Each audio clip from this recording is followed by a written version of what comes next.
നിയമസഭാ തെരഞ്ഞെടുപ്പ് കഴിഞ്ഞപ്പോൾ ഉം.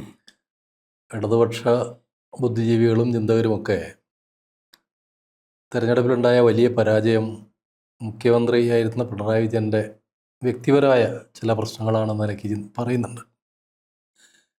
അതും കടന്ന് കുറേ കൂടി അതിൻ്റെ ഒരു സാമ്പത്തിക ഘടകങ്ങൾ, രാഷ്ട്രീയ ഘടകങ്ങളൊക്കെ പലരും ചർച്ച ചെയ്യുന്നുണ്ട്. ഇപ്പോൾ ടി ശ്രീകുമാറിനെ പോലുള്ള ആളുകൾ അതിൻ്റെ വിശദമായ സൂക്ഷ്മമായ ഒരു പഠനം പ്രസിദ്ധീകരിച്ചിട്ടുണ്ട്. വലിയൊരു പഠനമാണ്, വീണ്ടും വരാനുണ്ട്. അതുപോലെ എം ജി രാധാകൃഷ്ണനെ പോലുള്ളവർ, പ്രമോദ് പുഴങ്കരയെ പോലുള്ളവർ പല ആസ്പെക്റ്റിൽ അത് ചിന്തിക്കുന്നുണ്ട്.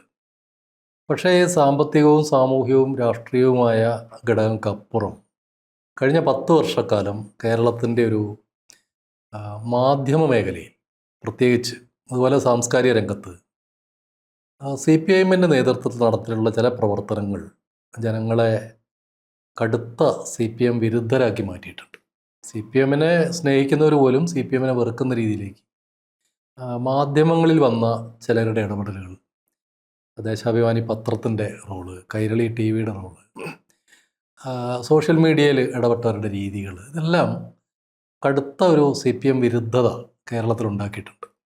യഥാർത്ഥത്തിൽ ഈ തെരഞ്ഞെടുപ്പിൽ CPM പ്രവർത്തകരുടെയും അനുഭാവികളുടെയും വലിയൊരു ശതമാനം വോട്ട് UDF-ന് അനുകൂലമായി വീണതുകൊണ്ടുകൂടിയാണ് അവർ വലിയ വിജയം നേടിയത്. UDF-ൻ്റെ ഒരു സ്വാഭാവികമായ വിജയമല്ല, ഇടതുപക്ഷത്തിൻ്റെ വോട്ട് കൊണ്ട് UDF വിജയിച്ചു എന്നുള്ളൊരു സ്ഥിതിയാണുള്ളത്. എന്താണ് അതിനെക്കുറിച്ച്? അല്ല, അത് ഹരി വളരെ ഗൗരവമുള്ളൊരു പ്രശ്നമായിട്ട് എനിക്കും തോന്നിയിട്ടുള്ളത്.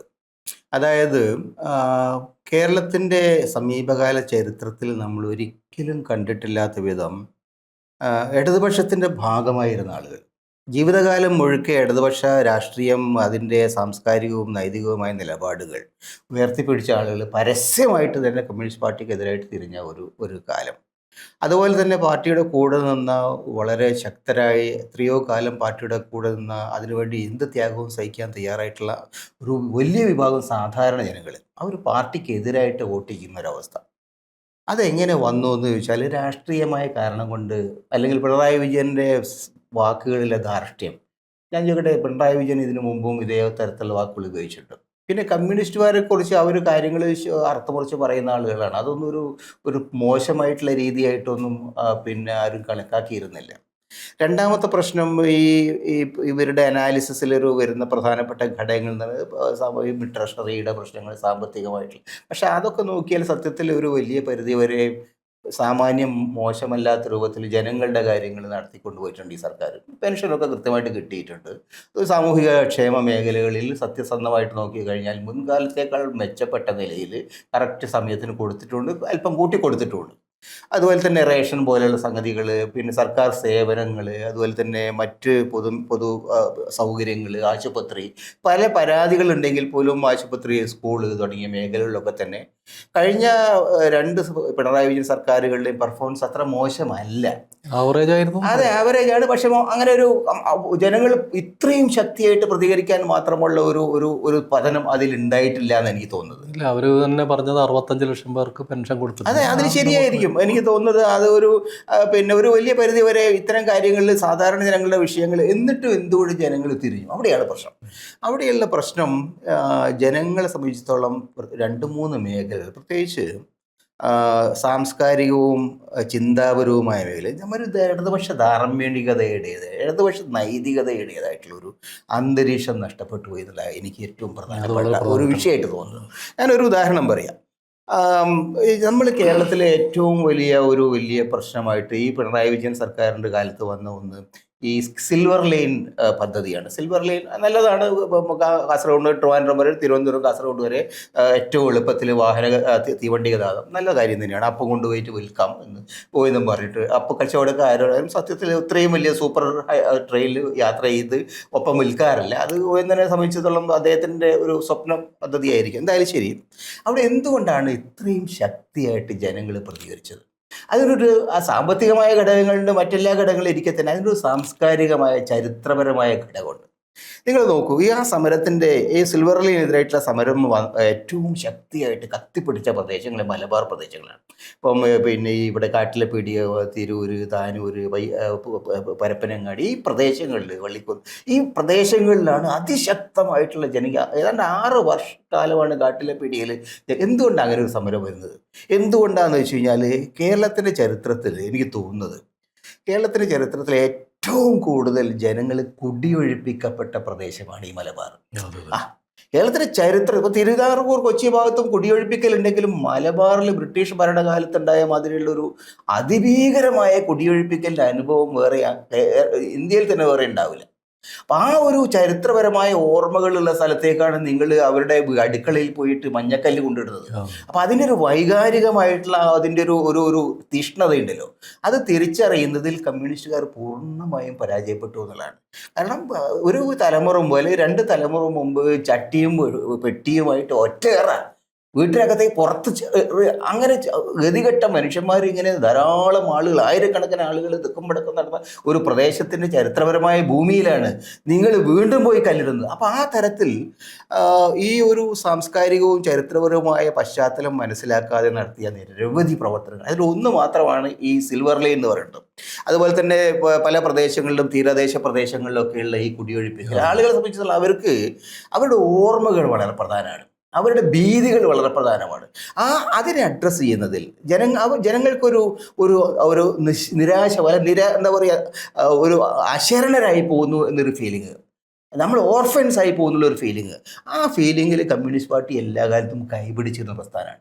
ആളുകളെ കൈപിടിച്ചിരുന്ന, അവർക്ക് ആത്മവിശ്വാസം നൽകിയിരുന്ന, അവർക്ക് കരുത്ത് നൽകിയിരുന്ന പ്രസ്ഥാനം അവരെ കൈവടിഞ്ഞു എന്നുള്ളതാണ് എനിക്ക് തോന്നുന്നത് ഈ തരത്തിലുള്ള അത്യന്തം ഭീകരമായിട്ടുള്ള തിരിച്ചടിക്ക് കാരണമായ വിഷയങ്ങളിലൊന്ന്. രണ്ടാമത്തെ ഒരു പ്രശ്നം, സാധാരണ നിലയിൽ രാഷ്ട്രീയ നേതാക്കൾ മാത്രമല്ല ഇത്തരം കാര്യങ്ങൾ, ഇടതുപക്ഷത്തിൻ്റെ ഈ രാഷ്ട്രീയ നൈതിക ചിന്തകളെ, അതിൻ്റെ ആശയങ്ങളെ ജനങ്ങളിലേക്ക് പ്രസരിപ്പിക്കുന്നത് മാധ്യമങ്ങളാണ്.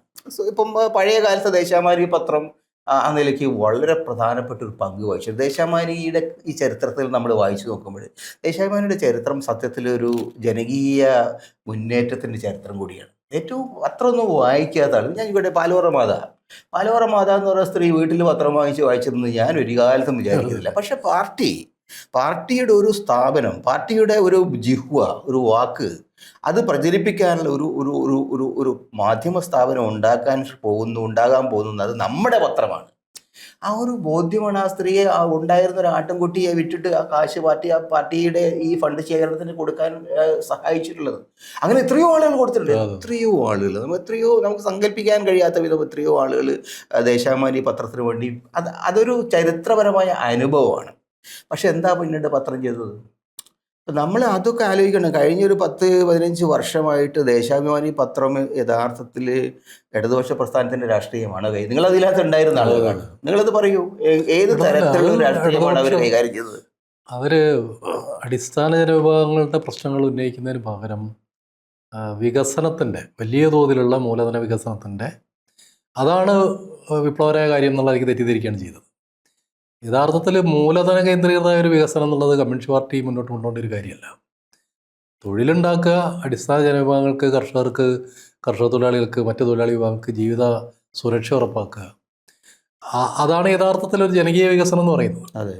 അതിന് പകരം വൻപിച്ച മൂലധന നിക്ഷേപ ആവശ്യമുള്ള പദ്ധതികളെ ഹൈലൈറ്റ് ചെയ്യുക, ആരെങ്കിലും അതിനോട് വിമർശനം ഉന്നയിച്ചാൽ അവരെല്ലാവരും തരം രാജ്യദ്രോഹികളാണ് എന്ന മട്ടിൽ പറയുക. അതെ, അതായത് ജനങ്ങളുടെ വിഷയത്തിന് പകരം അദാനിയുടെ വിഷയമാണ് പ്രധാനമാണ് തുടങ്ങി. ഈ മന്ത്രിസഭയുടെ പാർട്ണറാണ് അദാനി എന്ന് പറയുന്നതോടുകൂടി ആ രാഷ്ട്രീയം പൂർണ്ണമായിട്ട് പോയല്ലോ, ജനകീയ രാഷ്ട്രീയം എന്നുള്ള അവസാനിച്ചല്ലോ. അപ്പോൾ ഈ ഒരു ക്യാമ്പയിനാണ്, വികസനം എന്നുള്ള പേരിൽ ഗവൺമെൻറ് നടത്തുന്ന എല്ലാ പ്രവർത്തനങ്ങളെയും പിന്തുണയ്ക്കുകയും പ്രൊപ്പറേറ്റ് ചെയ്യുകയും ചെയ്യാണ്. എന്താണ് ദേശാഭിമാനി? ഞാൻ ദേശാഭിമാനിയെ കുറിച്ച് എൻ്റെ ഒരു അനുഭവം പറയാം. ഞാൻ ഈ മുസ്ലിം കമ്മ്യൂണിറ്റിയെ കുറിച്ചൊരു ചരിത്രം എഴുതുന്നു. ആ ചരിത്രം സത്യത്തിൽ അതിനകത്ത് പിന്നെ മുസ്ലിം കമ്മ്യൂണിറ്റിയുടെ കാര്യങ്ങൾ സത്യസന്ധമായിട്ട് പറയാൻ ശ്രമിച്ച മുസ്ലിം ലീഗ് കേരള ചരിത്രത്തിലുള്ള പുസ്തകത്തിൻ്റെ പേര്. ആ പുസ്തകം പിന്നെ സത്യത്തിൽ ആർക്കും കമ്മ്യൂണിസ്റ്റുകാർക്ക് യഥാർത്ഥ കമ്മ്യൂണിസ്റ്റുകാർക്ക് സന്തോഷം തോന്നേണ്ട ഒരു കാര്യം. കാരണം കമ്മ്യൂണിസ്റ്റ് പാർട്ടി മുസ്ലിം കമ്മ്യൂണിറ്റിയെ മുസ്ലിം ലീഗിനെ അധികാരത്തിൽ കൊണ്ടുവരികയും അവർക്ക് അഭിമാനം നൽകുകയും അവർക്ക് ഇപ്പോൾ ബ്രിട്ടീഷുകാരുടെ കാലത്ത് പള്ളി പണിയാൻ സമ്മതിക്കാത്തത് പള്ളി പണിയാൻ ഈമസിൻ്റെ കാലത്തൊക്കെ ഉള്ള കാര്യം അതൊക്കെ അതിനകത്ത് വളരെ വിശദമായിട്ട് കമ്മ്യൂണിസ്റ്റുകാർ എങ്ങനെയാണ് മുസ്ലിം സമുദായത്തിന് വലിയ ആത്മവിശ്വാസം നൽകിയത് വളരെ കൃത്യമായിട്ട് പറയുന്നുണ്ട്. എന്നിട്ടും ദേശാഭിമാനി പത്രത്തിനകത്തൊരു ചങ്ങാതി ഒരു വലിയൊരു അനലൈസിസ് പിന്നെ മുസ്ലിം തീവ്രവാദ പ്രസ്ഥാനങ്ങളെ പിന്നെ പ്രൊമോട്ട് ചെയ്യുന്ന തീവ്രവാദ ആശയങ്ങൾ മുന്നോട്ട് വയ്ക്കുന്ന പുസ്തകം ഇയാൾ എഴുതിയിട്ടുണ്ട്. ഇയാൾക്ക് തീവ്രവാദികളുടെ കാശ് കിട്ടിയിട്ടുണ്ട്. ആ ഒരു ചങ്ങാതി കോഴിക്കോട്ടുള്ള ഒരു ലേഖകൻ, അയാൾ പുസ്തകം വായിച്ചിട്ടുണ്ടോ എനിക്കറിയില്ല. മുസ്ലിം ലീഗിനെ കുറിച്ചാണ് എഴുതിയത്. മുസ്ലിം ലീഗ് തീവ്രവാദ പ്രസ്ഥാനമാണോ എന്ന് ഞാനത് ആലോചിച്ചു. അപ്പം ഞാൻ ദേശാഭിമാനി എൻ്റെ കുറേ സുഹൃത്തുക്കളോട് പറഞ്ഞു, ചങ്ങാതി ഇങ്ങനെയൊക്കെ വന്നിട്ടുണ്ട്, ഇത് ചെയ്തത് വളരെ എനിക്ക് സങ്കടം തോന്നുന്നുണ്ട്. അപ്പം ഞാൻ ഇതിനോടൊരു റിയാക്ഷൻ എഴുതിയിട്ട് ഒരു കുറിപ്പ് പത്രാധിപർക്ക് ഒരു കുറിപ്പ് എഴുതി ഞാൻ അയക്കട്ടെ. ചിലരൊക്കെ പറഞ്ഞു അയച്ചു നോക്ക്. അങ്ങനെ ഞാൻ അയച്ചു. ഞാനത് എഴുതി അയച്ചു, പത്രാധിപർക്ക് അയച്ചു കൊടുത്തു. പത്രാധിപർ നമ്മളൊരു പഴയ സുഹൃത്താണ്, എന്തായാലും അയച്ചു കൊടുത്തു. അദ്ദേഹം അത് കിട്ടിയ ഭാവം പോലും നടിച്ചില്ല. ഞാൻ ഫോണിൽ വിളിച്ചു ചോദിച്ചാൽ പറഞ്ഞു കിട്ടിയിട്ടുണ്ട് നോക്കട്ടെ എന്ന് പറഞ്ഞു. സോ അത് പബ്ലിഷ് ചെയ്യില്ല, അത് പബ്ലിഷ് ചെയ്തില്ല. അപ്പം ഞാനൊന്ന് ആലോചിക്കുക, ഒരു കാരണവുമില്ലാത്ത വഴിയെ പോണ ഒരാളെ ശത്രുവാക്കിയിട്ട്. അപ്പം അത് കഴിഞ്ഞിട്ട്, അതായത് ഞാൻ പറയുന്ന കാര്യം, അത് കഴിഞ്ഞിട്ട് കുറച്ച് ദിവസം കഴിഞ്ഞപ്പോൾ പാർട്ടി സഖാക്കളെല്ലാം കൂടി എൻ്റെ വീട്ടിൽ വന്നു. 4-5 പേരുണ്ട്. എന്ന് പറഞ്ഞു, നിങ്ങൾ ദേശാഭിമാനി പത്രം എടുക്കാറുണ്ടോ? ഞാൻ പറഞ്ഞു ഇല്ല, എടുക്കാറില്ല. അല്ല അത് എടുക്കണം, അതിന് പിന്നെ ഇത് പിരിവെച്ച് ഇത് ചേർക്കുന്നത്. ഞാൻ പറഞ്ഞു ദയവായിട്ട് നിങ്ങളൊന്ന് ഗേറ്റിന് പുറത്തേക്ക് നിന്നാൽ വലിയ സന്തോഷമായിരിക്കും. എന്താ നിങ്ങൾ അങ്ങനെ പറയണം? ഞാൻ പറഞ്ഞു എനിക്ക് ഇങ്ങനെയൊക്കെ ചില അനുഭവങ്ങൾ ഉണ്ടായിട്ടുണ്ട്, അതുകൊണ്ട് നിങ്ങൾക്ക് പൈസ വേറെ എന്താ ആവശ്യത്തിനാണെങ്കിൽ ഞാൻ തരാം, പക്ഷേ ഇതിന് വേണ്ടിയിട്ട് പൈസ വേണമെന്ന് പറഞ്ഞാൽ എനിക്ക് തരാൻ പറ്റില്ല, കാരണം എന്നെ വല്ലാതെ മുറിവേൽപ്പിച്ച. അപ്പോൾ കുറച്ച് മേളം അറിയാം, ഞങ്ങൾക്കും പരാതി, ഞങ്ങൾക്കും പരാതി ചേർക്കാൻ പോകണമായിരിക്കും. അപ്പം അതാണ്. അപ്പോൾ ദേശാഭിമാനി സമ്പത്തിൻ്റെ ഒരു വിഷയം യഥാർത്ഥത്തിൽ എനിക്ക് തോന്നുന്നത് എവിടെയാണ് അവിടേക്ക് പഴിച്ചത്? ദേശാഭിമാനിയുടെ സ്റ്റാഫിൻ്റെ കാര്യത്തിലാണോ, അല്ലെ അവിടെ ഉണ്ടായിരുന്ന ചിന്താശീലരായിട്ടുള്ള ആളുകൾ മുഴുവൻ ഒന്നൊന്നായിട്ട് പുറത്ത് നിങ്ങളടക്കമുള്ള ആളുകൾ പുറത്തുകൾ എവിടെയാണ് അവർക്ക് പിഴവറ്റിയത്? ഈ പാർട്ടിക്കുള്ളിൽ VS പിണറായി പക്ഷങ്ങൾ രൂപപ്പെട്ടപ്പോൾ പിണറായി പക്ഷം ദേശാഭിമാനി പിടിച്ചെടുക്കുകയാണല്ലോ. പിടിച്ചെടുക്കുമ്പോൾ അതിനകത്തുണ്ടായിരുന്ന ക്രീമായിരുന്ന ആളുകളെയൊക്കെ ഒറ്റയടിക്ക് പുറത്താക്കുകയാണ് ചെയ്തത്. പകരം വന്നത് ഒരു തരം ബെടുക്കൂസുകൾ നമ്മൾ വിളിക്കുന്ന നാടൻ ഭാഷയെ വിളിക്കുന്ന കുറേ ആളുകളെയാണ് കയറ്റിവെച്ചത്. അവർക്ക് രാഷ്ട്രീയം അറിയില്ല, കമ്മ്യൂണിസ്റ്റ് പാർട്ടിയുടെ ചരിത്രം അറിയില്ല, പത്രപ്രവർത്തനം അറിയില്ല. അത് ഈ പിണറായി വിജയനെ ചുറ്റിപ്പറ്റി നിൽക്കുന്ന ഒരു കഥാപാത്രം അതിന്റെ റെസിഡന്റ് ആയ ഒരു കഥ ഞാൻ കേട്ടിട്ടുണ്ട്. അതോടുകൂടി എനിക്ക് നന്നായിട്ട് പരിചയമുള്ള 10-40 വർഷം പത്രപ്രവർത്തനത്തിൽ നല്ല എക്സ്പീരിയൻസ് ഉള്ള ആളുകൾ പലരും തിരുവനന്തപുരത്ത് നിന്ന് ട്രാൻസ്ഫർ വാങ്ങിയിട്ട് മറ്റു പ്രദേശങ്ങളിൽ ഞങ്ങൾ പോയിക്കോളാം എന്നിട്ട് പല ഫീച്ചർ എഴുത്തുകാരായിട്ടോ അങ്ങനെയൊക്കെ. അങ്ങനെ അതൊരു വലിയൊരു സങ്കടകരമായിട്ടുള്ള അവസ്ഥയല്ലേ? സ്ഥാപനത്തിന്റെ ആന്തരികമായ ഡൈനാമിക്സ് ഉണ്ടല്ലോ, അത് ക്രിയേറ്റീവായ ആളുകളില്ലെങ്കിൽ ഇങ്ങനെയൊക്കെ സംഭവിക്കും. ഇപ്പോൾ ഉള്ളത് കുറേ തൊമ്മികളാണ്. ഇപ്പോൾ പട്ടേലർ എന്താണോ പറയുന്നത് തൊമ്മികളത് ചെയ്യും. എന്ന് മുതലാണ് ആ നിലയിൽ ഞങ്ങളൊക്കെ ജോലി ചെയ്ത കാലം, ഞാൻ 80s അവിടെ ജോലി ചെയ്യുന്നു. ഞങ്ങളൊക്കെ ജോലി ചെയ്തത് പി ഗോവിന്ദപ്പിള്ള ഉണ്ടായിരുന്നു, EP ജനാർദ്ദൻ ഉണ്ടായിരുന്നു. ആ ഒരു എഡിറ്റേഴ്സ് എന്നും പത്രത്തിൻ്റെ ആ ഒരു പോളിസി മേക്കിങ്ങിൽ അതിനെന്താ നിലപാടുകൾ കമ്മ്യൂണിക്കേറ്റ് ചെയ്യുന്നതിൽ അവരെന്നും ഒരു ഇൻറ്റഗ്രിറ്റി കാണിച്ചത്. പാർട്ടി നേതാക്കന്മാരൊന്നും അവരുടെ ചുറ്റിപ്പറ്റി നിൽക്കുന്ന വെട്ടിപിടുത്തക്കാരൊന്നും ദേശാഭിമാനിയുടെ എഡിറ്റോറിയൽ പരിപാടികൾ ഒരു കാലത്തും കൈകടത്തിയിരുന്നില്ല. ഈ കൈകടത്തിൽ എന്ന് വന്നതാണ്? അത് ഈ ഗ്രൂപ്പിസം ശക്തിപ്പെട്ടപ്പോൾ വന്നതാണ്. മിക്കവാറും അതിൻ്റെ ഭാഗമായിട്ടാണ് VV ദക്ഷിണാമൂർത്തിയെ പോലുള്ള അങ്ങനെയൊന്നും അപ്ഡേറ്റ് ആവാൻ പറ്റാത്ത ഒരാൾ മാനേജറായിട്ട് അവിടെ വന്നത്. എഡിറ്ററായി വന്നു, മാനേജറായി വന്നു, എഡിറ്ററായി. പിന്നെ MV ഗോവിന്ദ മാഷ് എഡിറ്ററായി. അങ്ങനെ പല എഡിറ്റർമാരും വന്നു. സ്വാഭാവികമായിട്ട് അവർക്കൊന്നും പത്രപ്രവർത്തനം അറിയില്ല, രാഷ്ട്രീയം അറിയില്ല. നമുക്കറിയാലോ MV ഗോവിന്ദ മാഷ രാഷ്ട്രീയം എന്താ നമുക്കറിയാലോ. അപ്പോൾ അവർ പത്രപ്രവർത്തനം എന്ന് പറയുന്നത് നിരന്തരം വളരുന്നൊരു സംഗതിയാണ്. നിരന്തരം അത് നമ്മൾ നവീകരിച്ചുകൊണ്ടിരിക്കും. അല്ല, ഞാനത് ആലോചിച്ചത് ദേശാഭിമാനി പോലെയുള്ളൊരു പത്രത്തിൻ്റെ ഒരു ചരിത്രപരമായ സംഭാവന അപ്പോൾ കേരളത്തിൽ ഇത്രയും ശക്തമായിട്ട് പിന്നെ അതിൻ്റെ നിലപാടുകൾ വിശദീകരിക്കുന്നത്, ഇടതുപക്ഷ നിലപാടുകൾ വിശദീകരിക്കുന്നത് മലയാള ഭാഷയ്ക്ക് തന്നെ. മലയാള ഭാഷയ്ക്ക് തന്നെ ദേശാഭിമാനി നൽകിയ സംഭാവനകൾ ചെറുതല്ല. നിരവധി പുതിയ വാക്കുകൾ സംഭാവന ചെയ്തത്, എന്നാൽ ഊർജ്ജസ്വലതയുള്ള ഈ ദുഷ്ടലാക്ക് പോലെയുള്ളത്, അഞ്ചാമ്പത്തി പോലെയുള്ള വാക്കുകൾ, ചോറ്റുപട്ടാളം പോലെ, ഇതൊക്കെ ദേശാഭിമാനിയിലൂടെ വന്നത് വാക്കുകളാണ്, പൊളിറ്റിക്കലായ വാക്കുകളാണ്. അത് ഒരു ബദൽ രാഷ്ട്രീയത്തിന്റെ ഭാഗമായിട്ട് വരുന്നത്. അതൊക്കെ വിട്ടുപോയി. ഇതൊരു കടലാസ് കഷ്ണം മാത്രമായിട്ട് ചുരുങ്ങിപ്പോയി. അത് അവരുടെ കൈരളി ചാനലിൻ്റെ വേറൊരു പതിപ്പായിട്ട് ദേശാഭിമാനി മാറിയതാണ്. മാത്രമല്ല, ഏതെങ്കിലും നിലയ്ക്ക് ഒരു സ്വന്തം നിലയ്ക്ക് പത്രപ്രവർത്തനം നടത്തുന്ന ആളുകൾ, കുറച്ചൊരു ദക്ഷിണയുള്ള ആളുകളൊക്കെ ഇവർ മാപ്ര എന്ന് വിളിച്ചിട്ടാണ് പരിഹരിച്ചുകൊണ്ടിരുന്നത്. അതെ അതെ. ആ വിളിയുടെ പ്രഭവകേന്ദ്രം ദേശാഭിമാനി തന്നെയാണ്. അല്ല, അതിൽ ഒരു നമ്മൾ ഓർക്കേണ്ട ഒരു കാര്യം, ദേശാഭിമാനി വാരികയിലായിരുന്നു എം എൻ വിജയമാഷ് ഉണ്ടായിരുന്നു. അതെ അതെ. എം എൻ വിജയമാഷെ പോലൊരു ഒരു കരുത്തനായിട്ടുള്ള പത്രാധിപർ, അദ്ദേഹം രാഷ്ട്രീയമായ നിലപാടുകൾ എടുത്ത സമയത്ത് അന്ന് ഈ എം എ ബേബിയെ പോലുള്ള ആളുകളാണ് സത്യത്തിൽ വിജയമാഷ് പരക്കുമേതെ ചാഞ്ഞാൽ ഏത് മരവും ചന്ദന മരവും. എന്തായിരുന്നു അതിൻ്റെ പിന്നിലുള്ള രാഷ്ട്രീയം? അല്ല, മാഷ് ജനകീയ ആസൂത്രണത്തെയും വികസന പദ്ധതികളെയും പുറത്തുനിന്നുള്ള ഫണ്ട് വാങ്ങിയുള്ള പരിപാടികളൊക്കെ എതിർത്തു എന്നുള്ളതാണ്. അത് രാഷ്ട്രീയ എതിർപ്പാണ്. കമ്മ്യൂണിസ്റ്റ് പാർട്ടി അങ്ങനെ ചെയ്യാൻ പാടില്ല എന്നുള്ളതാണ്. അത് ഗ്ലോബലൈസേഷൻ്റെ നടത്തിപ്പിൻ്റെ ഭാഗമാണെന്നുള്ള രാഷ്ട്രീയമാണ് മാഷ് പറഞ്ഞത്. അപ്പോൾ ഇത് നടത്തിപ്പിന് വേണ്ടി നിൽക്കുന്ന ആളുകൾക്ക് സ്വീകാര്യമല്ല. തോമസ് ഐസക്കിനെ പോലുള്ള ആളുകൾക്ക് സ്വീകാര്യമല്ല. അപ്പോൾ ബേബി, പി രാജീവ്, തോമസ് ഐസക്കൊക്കെ ചേർന്നിട്ടാണ് ഈ ക്യാമ്പയിൻ നടത്തുന്നത്. ബേബി ആണെങ്കിൽ ഡൽഹിയിൽ നിന്ന് ഇങ്ങോട്ട് വന്ന് ഇവിടുത്തെ സാംസ്കാരിക ചുമതല മുഴുവൻ ഏറ്റെടുത്ത് സാംസ്കാരിക കമ്മീഷണറായിട്ട് നടക്കുകയാണ്. അതെ അതെ. അപ്പോൾ ബേബിയുടെ താല്പര്യം വേറെ ചില ആളുകളെ കൊണ്ടുവരിക എന്നുള്ളതാണ്. അങ്ങനെയാണ് വിജയമാഷ് പറ്റില്ല, വിജയമാഷ് ഇതിന് കൊള്ളില്ല എന്ന് തീരുമാനിക്കുന്നത്. ഇപ്പോൾ വിജയമാഷിൻ്റെ പുസ്തകമാണ് CPM-കാരൊക്കെ വായിച്ചുകൊണ്ടിരിക്കുന്നത്. എന്താണ് കുഴപ്പമെന്ന് അറിയാണ്ട് ഇപ്പോൾ വായിക്കുന്നത് മാഷിൻ്റെ പുസ്തകമാണ്. അല്ല, അത് വായിച്ചാൽ മനസ്സിലാക്കാനുള്ള ശേഷി അവർക്കില്ലാതെയായിട്ടുണ്ട്. അല്ല, അത് ഞാൻ വളരെ പ്രധാനപ്പെട്ട ഒരു പോയിന്റ് അവിടെ ഉള്ളത്. അതായത് എനിക്ക് തോന്നുന്നത് ഈ സാംസ്കാരിക രംഗത്ത് ഉള്ള ചുമതല എം എ ബേബി ഏറ്റെടുത്ത കാലം മുതൽ കേരളത്തിൻ്റെ ഇടതുപക്ഷ സംസ്കാരത്തിന് കാര്യമായ എന്തോ ക്ഷതം സംഭവിച്ചിട്ടുള്ള ഒരു ഫീലിംഗ് എനിക്കുള്ളത്. എന്താ ഹരിക്ക് അതിനെ പറ്റി? ഉണ്ട്, തീർച്ചയായിട്ടും ഉണ്ട്. അത് വളരെ ഷാർപ്പായിട്ട് വിമർശനം ഉന്നയിക്കുന്ന ആളുകൾ, കുറെ കൂടി സൂക്ഷ്മമായിട്ട് കാര്യങ്ങളെ കാണുന്നവർ, നിർഭയമായിട്ട് അഭിപ്രായം പറയുന്നവർ, അവർക്കൊന്നും ഈ സാംസ്കാരിക മേഖലയിൽ സ്ഥാനമില്ലാതാവുകയാണ് ചെയ്തത്. ഒരു കവിത എഴുതിയാലാണ് ഉമേഷ് ബാബുവിനെ പുറത്താക്കുന്നത്. ലോകത്തൊരാളെ കവിത എഴുതിയതിന് പുറത്താക്കിയിട്ടുണ്ട്. സ്റ്റാലിന്റെ കാലത്ത് പോലും നടന്നിട്ടുണ്ടാവില്ല. അതല്ല, നമ്മുടെ മുരളിയില്ലേ തിരുവനന്തപുരത്ത്, പുള്ളിക്ക് ഒരു കവിതയുടെ വരുന്ന കരിനാഗെന്നോ ഏറ്റവും പറഞ്ഞൊരു പരപ്പങ്കോട് മുരളി, അദ്ദേഹത്തിന് ഇതേമാതിരിയുള്ള ദുരന്തങ്ങൾ പറയുന്നുണ്ട്. ഒരുപാട് പേരെ അങ്ങനെ സൈഡ് ലൈൻ ചെയ്ത് കുറേ തൊമ്മികളെ കൊണ്ടുവന്ന് ഈ ചുറ്റും നടക്കുന്ന കുറച്ച് ആളുകൾ, അവർക്ക് അത് ഗൗരവമായിട്ട് എന്തെങ്കിലും ചെയ്യാനോ ചിന്തിക്കാനൊന്നും പറ്റാത്ത ആളുകളാണ്. അവർ പറഞ്ഞാൽ ആരും കേൾക്കാനും പോണില്ല. സാംസ്കാരിക രംഗത്ത് ഇടതുപക്ഷത്തിനൊപ്പം നിൽക്കുന്നു എന്ന് പറയുന്ന ആരെങ്കിലും എന്തെങ്കിലും പറഞ്ഞാൽ ആരെങ്കിലും കേരളത്തിൽ ഇപ്പോൾ ഗൗരവിക്കുന്നുണ്ട്. അല്ല, കേരളത്തിൽ ഇടതുപക്ഷ സാംസ്കാരിക പ്രവർത്തകർ ആരാണ് ആകെയുള്ളത്? അശോകൻ ചെരുവിലാണ്. അശോകൻ ചെരുവിൽ പറയുന്നത് ഒരാളും ശ്രദ്ധിക്കാൻ പോകുന്നില്ല. അശോകൻ ചെരുവിലാണ് ഈ സാംസ്കാരിക കമ്മീഷണർമാരുടെ ഏറ്റവും ഉയർന്ന രൂപമായിട്ട് ഇപ്പോൾ ഉള്ളത്. അശോകൻ പറയുന്ന ഒരാളും ചെവിക്കൊള്ളാൻ പോണില്ല. അശോകന് നിലപാടുകളില്ല എന്നുള്ളതാണ് അയാളുടെ നിലപാട്. അയാൾക്ക് രാഷ്ട്രീയമായിട്ട് എന്താണോ തനിക്കത് ഗുണം ചെയ്യാനിടയുള്ളത് അതാണ് അയാളുടെ രാഷ്ട്രീയ നിലപാട്. ആളുകൾക്കറിയാം അവസരവാദമാണ് അയാളുടെ നിലപാട്, അവസരവാദമാണ് അയാൾ ചെയ്തുകൊണ്ടിരിക്കുന്നത്. അതുകൊണ്ട് അങ്ങനെയുള്ള കുറേ ആളുകൾ വെച്ച് സാംസ്കാരിക രംഗത്ത് ഒരു മാറ്റം ഉണ്ടാക്കാൻ പറ്റില്ല. മാധ്യമ രംഗത്ത് വന്ന അതേ മാറ്റമാണ് സാംസ്കാരിക രംഗത്ത് വന്നത്. ഈ ഏതെങ്കിലും നിലയ്ക്ക് ഈ LDF-നെയോ CPM-നെയോ വിമർശിക്കുന്ന ആളുകൾ മുഴുവൻ മാപ്രകളാണെന്നാണ് മാധ്യമപ്രവർത്തകരെ ആ നിലയ്ക്ക് പരിഹസിക്കുക. അല്ല, അതിൽ MABAP പോലുള്ളൊരു വളരെ പ്രധാനപ്പെട്ട ഒരു നേതാവ്, അദ്ദേഹം ജനറൽ സെക്രട്ടറി. അങ്ങനെയുള്ള ഒരാളാണ് കേരളത്തിലെ ഈ സാംസ്കാരിക രംഗത്ത് ഇടതുപക്ഷ പാരമ്പര്യങ്ങളെ ഒരു വലിയ പരിധിവരെ ഇല്ലായ്മ ചെയ്തുകൊണ്ട് മിഡിൽ ക്ലാസിൻ്റെ താല്പര്യങ്ങൾക്കനുസരിച്ചുള്ള മിഡിൽ ക്ലാസിൻ്റെ ആശയങ്ങൾക്കനുസരിച്ചൊരു പുതിയ സാംസ്കാരിക നയം കൊണ്ടുവന്നു.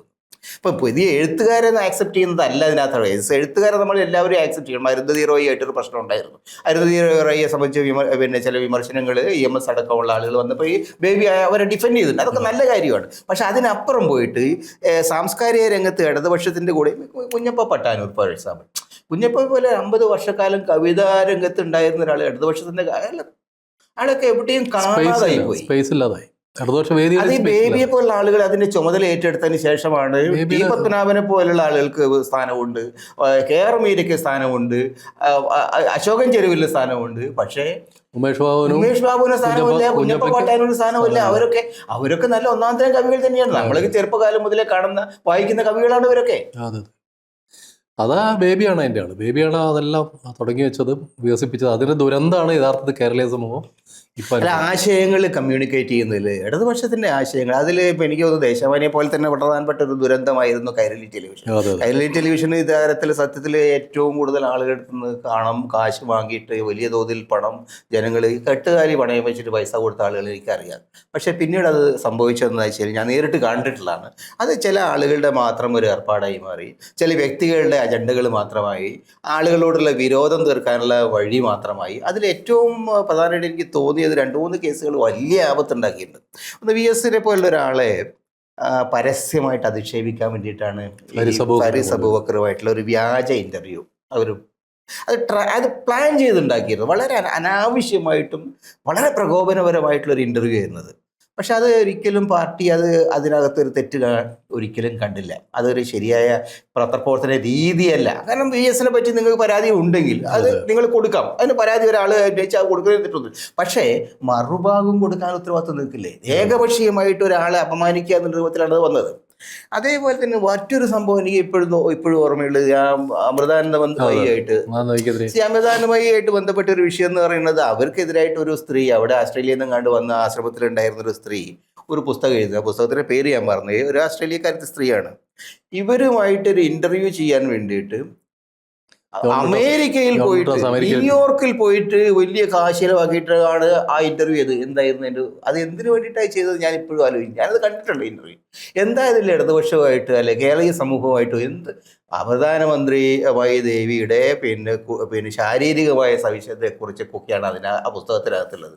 ഇവർ ദൈവം ആണ് അല്ല എന്നൊക്കെ പറയാൻ വേണ്ടിയിട്ട്. അത് നമുക്ക് കേരളത്തിൽ ആർക്കും അതിനകത്തുള്ളത്? അവർക്ക് കുറേ അനുയായി വൃന്ദങ്ങൾ, അനുഭാവി വൃന്ദങ്ങൾ, അവരുടെ ഒരുപാട് ദൈവങ്ങളെ വിശ്വസിക്കുന്നവരുണ്ട്, വിശ്വസിക്കാത്തവരുണ്ട്. ഇതൊക്കെ അവിടെ പോയിട്ട് കുത്തികളക്കേണ്ട കാര്യം എന്തായിരുന്നു? അപ്പം അതിൻ്റെ ആപത്ത് എന്ന് വെച്ച് കഴിഞ്ഞാൽ കേരളത്തിൽ ഒരുപാട് ധീവര സമുദായം, ഈ തീരദേശ സമുദായം ഒരുപാട് ആളുകൾ ശക്തമായിട്ട് എതിരായിട്ട് വന്നു. ലോക്സഭാ തെരഞ്ഞെടുപ്പിൽ വേവി തന്നെ തോറ്റു, അവിടെ കൊല്ലത്ത് തോറ്റു. അല്ല, അപ്പൊ അത് മാധ്യമ പ്രവർത്തനത്തെ ഈ വ്യക്തിപരമായ അജണ്ടയായിട്ട് ചുരുക്കിയതിന്റെ പ്രശ്നമാണ്. ഈ ജോൺ ബ്രിട്ടാസിനെ പോലെ ആരോടൊക്കെയോ ഉള്ള വൈരാഗ്യങ്ങൾ തീർക്കുക എന്നുള്ളത് മാത്രമാണ്. തിരിവട്ടം മാത്രം അല്ലേ? അത് ഉമ്മൻചാണ്ടിയുടെ കേസിൽ എനിക്ക് തോന്നുന്നത്, ഉമ്മൻചാണ്ടിയെ പോലെ വളരെ ജനകീയനായിട്ടുള്ള ഒരു നേതാവ്, ഇത്രയേറെ ജനങ്ങളെ ബഹുമാനിക്കുന്ന നേതാവ്, അദ്ദേഹത്തെ വളരെ ഒരു മര്യാദ ഇല്ലാത്ത രൂപത്തിലാണ് അവര് പിന്നെ അദ്ദേഹത്തിനെതിരായിട്ടുള്ള, അതിനകത്തൊന്നും അടിസ്ഥാനം ഒന്നും ഉണ്ടായിരുന്നില്ല. ഒരു അടിസ്ഥാനവും ഇല്ലാത്ത ഒരു കാര്യം വെച്ചിട്ടാണ് സരിത കേസുമായിട്ട് ബന്ധപ്പെട്ട അവരുടെ പല അനാലിസിസും കാര്യങ്ങളും ചർച്ചകളൊക്കെ നടത്തിയത്. പക്ഷെ അതിനകത്ത് എനിക്ക് തോന്നുന്നു തോമസ് ഐസക് അടക്കമുള്ള ആളുകളും കൂടി ആ ഒരു പെർട്ടിക്കുലർ ഇതിനകത്ത് ഉണ്ടായിരുന്നു. അതൊരു കോക്കസിന്റെ ഭാഗമാണ്. Thomas Isaac, P Rajeev, M A. Baby, John Brittas തുടങ്ങിയവരൊക്കെയാണ് ഇതിന്റെ പ്രധാനപ്പെട്ട സൂത്രധാരൻ. അങ്ങനെ അവരെയാണ് യഥാർത്ഥത്തിൽ ഇത്തവണ CPM-കാരനെ റിജക്ട് ചെയ്തത്. ഈ ഒരു വിഭാഗത്തെ തള്ളിക്കളിയാണ് CPM-കാർ തന്നെ ചെയ്തത്. കാരണം പയ്യന്നൂരായാലും തളിപ്പറമ്പായാലും ഒക്കെ വിമതന്മാർ ജയിച്ചു വന്നു എന്നുള്ളത് മാത്രമല്ല, കണ്ണൂർ ജില്ലയിൽ എല്ലാ മണ്ഡലത്തിലും 20,000-30,000 വോട്ട് വെച്ച് കുറഞ്ഞു. ഈ ചർച്ചകൾ CPM-നകത്ത് നടക്കണ്ടോ എനിക്കറിയില്ല. പക്ഷേ തങ്ങളുടെ സാംസ്കാരിക മേഖലയിലുള്ള ഇടപെടലുകൾ, തങ്ങളുടെ മാധ്യമ പ്രവർത്തനത്തിൻ്റെ ഇടപെടലുകൾ, അത് വേറൊരു കൂടി പറയാം. അതെന്താ വെച്ചാൽ മാധ്യമ പ്രവർത്തനത്തിൻ്റെ പേരിൽ അവരുടെ ഈ സ്പോക്സ്മാൻ ആയിട്ട് ചാനലുകൾ വരുന്നതാണ്. എന്ത് തരം ഒരു ഇമ്പാക്റ്റ് ആണ് ആ കക്ഷികൾ ഉണ്ടാക്കുന്നത്? അവർ ഒരു തരത്തിലും പൊതുസമൂഹത്തിന് സ്വീകാര്യമാവാത്ത ആളുകളാണ് വരുന്ന ആളുകളൊക്കെ. അതിൽ തന്നെ 2 ആള് തെരഞ്ഞെടുപ്പ് എടുത്തപ്പോൾ ചാടിപ്പോയി. ഒരാള് BJP-യിൽ പോയി, RSP പോയി. ചാടിപ്പോകാത്തവരെക്കാൾ വേദപ്പെട്ടവരെയാണ്. അതാണ് അതുകൊണ്ട് അവർക്ക് വേറെ പാർട്ടിയിൽ സ്ഥലം കിട്ടിയത്. പക്ഷേ ഞാനത് ആലോചിക്കുന്നത് എന്താ വെച്ചാൽ, ഇടതുപക്ഷത്തിൻ്റെ ചർച്ചയിൽ വരുന്ന ആളുകൾ 10-20 വർഷമായിട്ട് ഇത് വാച്ച് ചെയ്യുന്ന ഒരാൾ നിലയിലും ആനത്തലവും ആട്ടം ആനന്ദനെ പോലുള്ള വളരെ മാന്യമായിട്ട് കൃത്യമായിട്ട് സംസാരിക്കാനും നിലപാടുകൾ ഒരു കോംപ്രമൈസും ഇല്ലാതെ, എന്നാൽ എതിരാളികളോട് എതിർപക്ഷം വളരെ മാന്യമായി ഡീൽ ചെയ്യുന്ന എത്രയോ അങ്ങനെ ഒരു മാതൃകയുണ്ടായിരുന്നു. ആ മാതൃക എല്ലാം മാറ്റി വെച്ചിട്ട് ഈ ഒരു അനാവശ്യമായ പ്രകോപനപര ജാതിയും മതവും പറഞ്ഞ ആളുകൾ അപമാനിക്കുന്ന ഒരു അത് എത്രമാത്രം വലിയ പരിക്കുണ്ടാക്കിയിട്ടുണ്ട്. അത് ഉണ്ടാക്കിയ പരിക്ക് വളരെ ഗൗരവമുള്ളതാണ്. കാരണം ഒരു ഇടത്തരം ഏതെങ്കിലും നിലയ്ക്ക് കൾച്ചറലായിട്ട് സാമാന്യധാരണയുള്ള ആളുകളൊക്കെ അതിനെ തള്ളിക്കളിയാണ് ചെയ്തത്. ഈ ആളുകളെ മുഴുവൻ തള്ളിക്കളിയാണ് ചെയ്തത്. അപ്പോൾ ഈ തെരഞ്ഞെടുപ്പിലെ വലിയ പരാജയത്തിന് പിന്നിൽ ഇവരുടെ ഒരു വലിയ റോളുണ്ട്. മാധ്യമങ്ങളിലൂടെ അതെ, പാർട്ടിയെ കുറിച്ചുള്ള ഒരു ഇമേജ് ബിൽഡിങ്. കാരണം ഇതെല്ലാം ഒരു ഇമേജിൽ എല്ലാം കൂടി ചേർന്ന ഒരു കളക്റ്റീവ് മെമ്മറിയാണ് ആളുകൾക്ക് ഉണ്ടാകുന്നത്. അതിൽ എനിക്ക് തോന്നുന്നത് വൻതോതിലുള്ള നാശം, അത് ഈ എന്താ പറയുക, ആളുകളെ ഈ ചുറ്റിപ്പറ്റി നിൽക്കുന്ന ആളുകൾക്ക് പ്രാധാന്യം നൽകുകയും അവരാണ് എല്ലാം എന്ന് പറയുന്ന ഒരു രാഷ്ട്രീയ സമീപനം സ്വീകരിക്കും, സെൽഫ് ക്രിട്ടിക്കലായിട്ട് ഒരു സമീപനം എടുക്കാതിരിക്കുകയും ചെയ്തു എന്നുള്ളതാണ്. തീർച്ചയായും പിണറായി വിജയൻ അടക്കമുള്ള ആളുകൾക്ക് അതിൽ ഉത്തരവാദിത്തമുണ്ട്. പക്ഷേ എം.എ. ബേബി അടക്കമുള്ള ഇപ്പം വളരെ തെളിവെള്ളത്തിൽ നിൽക്കുന്ന നേതാക്കന്മാരും ഈ എന്താ പറയുക ഈ തകർച്ചയ്ക്ക് ഉത്തരവാദികളാണെന്നുള്ള ഒരു ഫീലിംഗ് ജനങ്ങൾ അവരെ തിരിച്ചറിഞ്ഞിട്ടുണ്ട്. അവർക്ക് തിരുത്താനുള്ള ഒരു അവസരമാണ് ജനങ്ങളിപ്പോൾ കൊടുത്തത്. തിരുത്തുന്നില്ലെങ്കിൽ ഇത് ബംഗാളിലെ മാതിരി അവസാനിച്ചു. ഒരു വലിയൊരു പ്രതിസന്ധിയുടെ പക്കത്താണ് കാര്യങ്ങൾ നിൽക്കുന്നത്. തിരുത്തൽ എളുപ്പമല്ല, പക്ഷെ തിരുത്തിയില്ലെങ്കിൽ ബാക്കി ഉണ്ടാവില്ല. ഏതായാലും ശരി, ഈ കാര്യങ്ങൾ കുറെ കൂടി ജനങ്ങൾക്കിടയിൽ ചർച്ച ചെയ്യപ്പെടും എന്ന് പ്രതീക്ഷിക്കുക. നമസ്കാരം.